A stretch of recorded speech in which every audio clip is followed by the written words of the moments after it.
You're listening to the Integrated Business Planning Podcast. Did you see anything else like in terms of the cultural or other change shift based off that made a real impact? All our presentations, all the reporting started with the health and safety thing, right? So you're forcing everybody to behave differently. So if you just say, oh, safety is important for us, safety is important, blah, blah, blah, blah. And we did things like, if anyone did get killed, we'd lower the flag to half-mast globally. But forcing people to change everything they do, right, is much more dramatic, because lowering the flag, you've done it, you walk away, it's done, right? And we all see the flag and go, oh, that's sad, somebody's died. When you change it so that everything has to start, all your meetings have to start with this thing,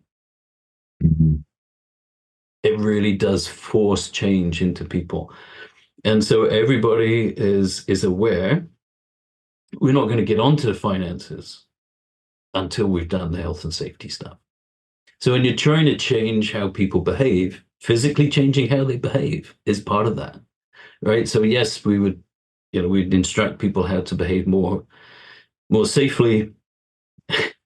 Doesn't sound very funny, but I have a funny story. I'll come back to that. You're telling people to behave more safely, but then how do you know if they're actually doing it? Well, you make them talk about it. And you don't let them talk about anything else until they've talked about this.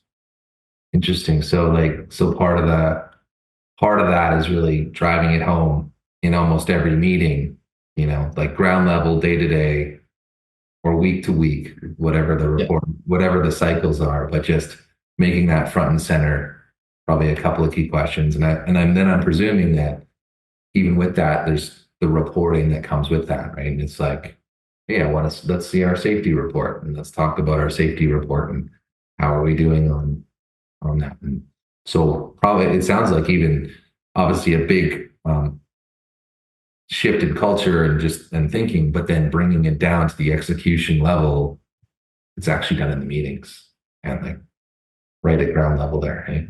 And probably the reporting and maybe KPI. I'm not, I guess KPIs obviously, as we know, help either monitor some of those things. And then these are the non-financial, safety KPIs, I guess, to some extent, that people can, change their behavior based off, hey, we're tracking this now. This is really important. Let's talk about how we're going to make it happen. Yeah, and introducing a database of these health and safety things. So we collect an awful lot of information about finance things. And because we're in the commodity business, we also collected some non-finance things already. So we collected information about the number of tons of bauxite that we were digging up, the number of tons of alumina we produced, tons of aluminium that we were creating. So we'd have those non-finance things. But introducing a database of health and safety also then meant, someone's in charge of a database of health and safety. You're increasing the transparency around things. One of the things they discovered is like sometimes a problem was happening in one factory and they'd fix it in one factory, but it would happen again in another factory because we weren't sharing that knowledge, right? So by changing this focus, changing the way we talked about things, it also increased transparency around operations, around how different parts of the company was operating. And then you start to look and compare and see who's doing better, who's doing worse, like, what your cost per ton is in different places.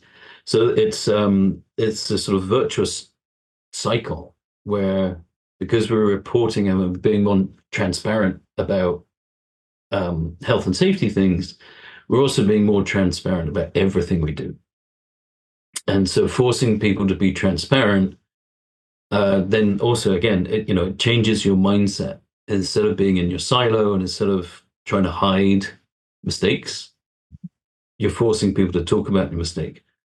Maybe mistake is the wrong word to use because we don't want it to sound pejorative. But if there's a piece of equipment that failed in one factory, you have to tell every other factory, otherwise your health and safety numbers aren't going to look good, right? And then that forces people to be honest about failure, whether that failure is internal or external. Thank you for watching this episode of the Integrated Business Planning Podcast. If you have a transformational story to tell or would like to drop some wisdom or share some insights about your experience or your journey, I'd love to have you on the podcast. So please reach out. Thank you.